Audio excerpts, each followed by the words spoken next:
Hey folks, welcome back. This is your old pal Hondo doing another survival blog on EDC survival fishing kits. Now, you don't need to go on Amazon and buy yourself an expensive EDC survival kit. If you're already an outdoorsman and you already got a tackle box, this is just if you don't want to lug a tackle box around with your bulky, heavy tackle box with you and you don't want to carry a fishing pole that you're going to lose in the field. This is just a quick type of EDC fishing survival kit that you could put together yourself on the fly to put in your get out and go bag. Lightweight and portability as well. You don't have to carry a bunch of stuff. Make it simple, make it quick, make it easy. That way you're not stuck in looking for all this fishing equipment when you could rarely find it in your own tackle box. I'm going to show you what I did for my EDC fishing survival kit, and you might give you some ideas down the road to make your own EDC survival kit. Here we go. Folks, the first thing we're going to cover is the critical tackle of the EDC survival kit.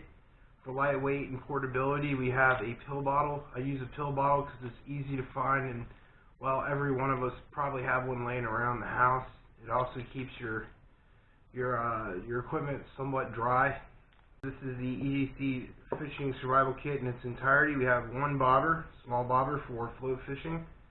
We have various different sizes of hooks and fishing line in the critical tackle in itself. Of course, the fishing line had gotten loose. This is a 20-pound test on this little string spool here. I put that on there. You can also use this as snare wire if you need to in the field, or use it to lash a shelter together if you need to for that as well. If you need extra cordage, but 20-pound test for big game fish if you're in a saltwater environment.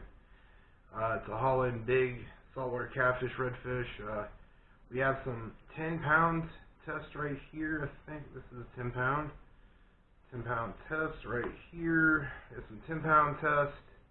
We have a various assortment of split shots, barrel weights. We have big game hooks for bigger fish. These are all eagle claw, and you can find these pretty much at any tackle shop or Walmart or what have you.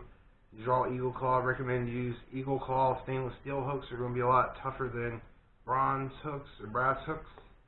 Here's some small game brass hooks for your small panfish. And I always put a safety pin in there in case you ever want to make a bushcraft fishing rod. If you lose yours in the field, you put that on the tip of a green type of stick to make a cane pole type of scenario. You just use a little bit of duct tape or some kind of string to latch it to the tip for an eye outlet. Okay, second thing in this EDC survival fishing kit, which I highly recommend everybody to get, is a fiberglass cane pole. Not a don't get a bamboo one. This one here is made out of Z-glass. It's a Durango Shakespeare, but there's other companies that make them. It's a telescoping type of pole. It's 10 foot long. You can get them longer than this. Sometimes 12 foot long, 13 foot long. Being so long, it also backs up as a walking stick in the field, and it has a little eye outlet on the end of the tip. I'll show you what that looks like. You have to put the cork in there like that. As you can see, there's the tip has a nice fluorescent type of paint on the end with a small tip where you put your line on the end of it. It's an invaluable tool if you don't want to carry a fishing rod with a reel on you. You don't need a reel for this. Your hand is the reel basically, and it has a place where you can put your fishing line on. And say if you were wanting to carry a fishing reel and rod setup for your survival setup, the reel breaks, the rod's pretty much done. I mean, you can still use the rod, telescoping fishing rod and reel setups for fishing, but this is a lot better because you got a lot of length, and I could use this really effectively in streams and rivers as a float rod with a small bobber attached on the end of it, or getting in between branches and stuff and just dropping it straight down in the spot where I wanted to fish. I've caught a lot of big fish on this. I've caught redfish, panfish, carp, crappie, bass. I've I've caught tons of bass on this thing. It's a little bit cumbersome because it's really flimsy, but other than that, I find it's a valuable survival tool. And last but not least is a good fillet knife, or just any type of knife in general. This one is just an example. This is the Ozark Trail $2 knife at Walmart. It's like almost like a Mora. It has like this nice saber grind or hollow grind, however you want to call it. It has a nice 90-degree spine, rubberized polymer handle, and sort of a similar sheath option to like maybe a Mora. It has the belt clip. It has the hole in the bottom for drainage.